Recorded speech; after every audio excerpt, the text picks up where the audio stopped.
I think I've been in the radio business since the first time I listened to the radio, and I listened to stars like Ernie Harwell call a baseball game, or Larry King on an overnight show, or J.P. McCarthy or Dick Burton.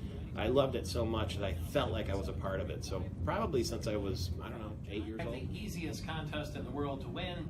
If you're the 7th caller right now at 517-485-7925, we'll give you $77. Entertaining is always the purpose of the show, but I know it's going to be clean every single day in terms of the content and what we're trying to do, just because we've been working with each other for so long. Just sitting in here every single day and listening to him do a show, you kind of learn on the fly, so I give him all the credit.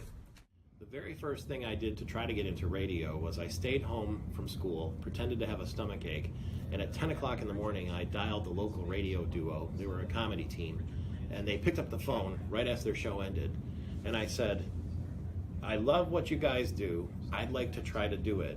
Can you make a living at radio?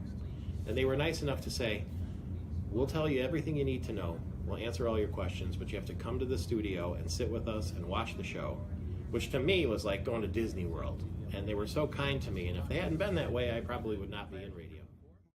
Who's not fascinated by sex? Let's be honest. Those are the people that I think you have to worry about. One of the things I do is I don't speak to my guests before I have them on the air, because I don't want to ruin the spontaneity. So the first time we speak is on the radio in front of everyone.